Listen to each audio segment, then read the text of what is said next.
Hello everyone. Science की most important series हमारी चल रही है। अगर आपने अभी तक हमारे चैनल को सब्सक्राइब नहीं किया है, चैनल को सब्सक्राइब ज़रूर कर लें, जिससे कि आने वाली सभी वीडियोस का आपको अपडेट सीधा आपके मोबाइल नंबर पर मिल जाए। ओके, तो अभी हम स्टार्ट करते हैं। ये जितनी भी सीरीज़ चल रही है ये प्रीवियस एग्जामिनेशंस में पूछे गए क्वेश्चन हैं। यहाँ पर ये कोई नेक्स्ट क्वेश्चन की बात करेंगे हम। क्या कह रहे हैं? सामान्य ट्यूबलाइट में कौन सी गैस होती है? तो जो सामान्य ट्यूबलाइट होती है हमारे घर के अंदर, उस ट्यूबलाइट के अंदर कौन सी गैस भरी हुई होती है, ये क्वेश्चन पूछा गया है। तो आर्गन के साथ मरकरी वेपर्स उसके अंदर मौजूद होते हैं। ट्यूबलाइट के अंदर, जो ट्यूबलाइट होती है हमारे घर के अंदर, वो उसके अंदर क्या भरे होते हैं? सामान्य जो ट्यूबलाइट होती है उसके अंदर आर्गन के साथ मरकरी वेपर्स होते हैं। तो ये एग्ज़ाम में पूछा गया क्वेश्चन है। आपको मोस्ट इम्पोर्टेंट इसके ऊपर स्टार लगा लेने हैं, 5 स्टार। नेक्स्ट क्वेश्चन की यहाँ पर बात करेंगे हम। वैज्ञानिक एडवर्ड जेनर, वैज्ञानिक जो है साइंटिस्ट एडवर्ड जेनर निम्नलिखित में से किस रोग से संबंधित है? तो एडवर्ड जेनर चेचक रोग से संबंधित है, ये याद रखना है। ये भी एग्जाम के अंदर पूछा गया क्वेश्चन है।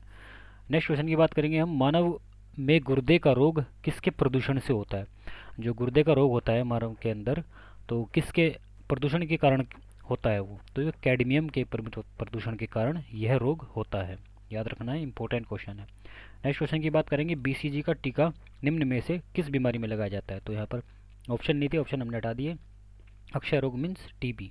तो बीसीजी का टीका किस लिए लगाया जाता है? टीबी के बीमारी के बचाव के लिए यह टीका लगाया जाता है। अक्षय रोग लिखा होगा तब भी आपको याद रखना है। अक्षय रोग हिंदी में बोलेंगे, और टीबी ट्यूबरकुलोसिस अगर फुल फॉर्म पूछ ले तो याद रखना है। नेक्स्ट क्वेश्चन की बात करेंगे हम। प्रकाश संश्लेषण के दौरान पैदा होने वाली ऑक्सीजन का स्रोत क्या है? तो यह जल है। प्रकाश संश्लेषण के दौरान जब पैदा होने वाली ऑक्सीजन होती है तो उसका स्रोत क्या होता है? जल होता है, याद रखना है। H2O, जिसमें क्या क्या होता है? हाइड्रोजन और ऑक्सीजन, याद रखना है। तो इसमें जल का स्रोत क्या हो जाएगा? हाँ, वायु का स्रोत पूछा है, इसमें ऑक्सीजन का स्रोत क्या होगा? जल होगा, याद रखना है। नेक्स्ट क्वेश्चन के यहाँ पर बात करेंगे। पौधे का कौन सा भाग श्वसन क्रिया करता है? तो पत्तियाँ, पौधे के जो पत्तियाँ होती है वह श्वसन क्रिया करती है। इंपॉर्टेंट क्वेश्चन है, पूछा गया है। वीडियो को अपने फ्रेंड्स के पास शेयर कर दें, जिससे कि आपके फ्रेंड्स को भी इसका लाभ मिल सके। नेक्स्ट क्वेश्चन की बात करेंगे हम। कच्चे फलों को कृत्रिम रूप से पकाने के लिए कौन सी गैस का प्रयोग किया जाता है? तो एसिटिलीन गैस का प्रयोग किया जाता है। इंपॉर्टेंट क्वेश्चन है, रिपीटेड क्वेश्चन है, कई बार क्वेश्चन में ये एग्जाम के अंदर पूछा गया क्वेश्चन है। ओके फ्रेंड्स, चलिए नेक्स्ट क्वेश्चन की बात करते हैं हम। एसिटिलीन, ये याद रखना है आपको क्वेश्चन। ये बार बार वीडियोस को आप देखेंगे तो ये क्वेश्चन आपको लिखने की भी ज़रूरत नहीं पड़ेगी, तो याद हो जाएंगे। अगर आप नोट्स बनाना चाहते हैं, आपको लगता है कि मुझे नोट्स बनाने चाहिए, तो आप नोट्स बना सकते हैं। अन्यथा इस सीरीज़ को आप बार बार देखिए तो आपको ये याद हो जाएंगे सभी क्वेश्चंस। नेक्स्ट क्वेश्चन के ऊपर बढ़ते हैं हम। नेक्स्ट क्वेश्चन क्या कह रहा है? 148। वृक्षों की आयु किस प्रकार निर्धारित की जाती है? जो वृक्षों की जो आयु होती है ना, पेड़ जो होते हैं उनकी आयु का कैसे पता लगाया जाता है? तो ये पूछा है इसने। वार्षिक वलयों की संख्या के आधार पर। जो वार्षिक वलय होते हैं पेड़ के अंदर, आपने देखा होगा इस तरह से गोल गोल घेरे बने होते हैं, उसके हिसाब से इसका वर्ष का पता लगाया जाता है कि ये पेड़ कितना पुराना था, याद रखना है। नेक्स्ट क्वेश्चन की बात करेंगे यहाँ पर। नेत्रदान में नेत्रदान में जो दाता होता है, आँख का कौन सा भाग उपयोग में लाया जाता है? जो आँख का जो कौन सा भाग उपयोग में लाते हैं जब भी किसी की आँख बनती है, तो उसका कौन सा भाग होता है जो कि दान में किया जाता है और वो चेंज किया जाता है? तो रेटिना होता है, याद रखना है। नेक्स्ट क्वेश्चन की बात करेंगे हम। साधारण मानव में गुणसूत्रों की संख्या कितनी होती है? साधारण मानव में 23। तो कितने हो जाएंगे? 23 के दो जोड़े होते हैं, तो गुणसूत्रों की संख्या कितनी हो जाएगी? 46। साधारण मानव में गुणसूत्रों की संख्या 46 होती है, जिसको बोलते हैं क्रोमोसोम्स। गुणसूत्रों की संख्या कितनी होगी? 46, 46 होती है। नेक्स्ट क्वेश्चन की बात करेंगे हम। मानव शरीर के किस अंग की हड्डी सबसे लंबी होती है?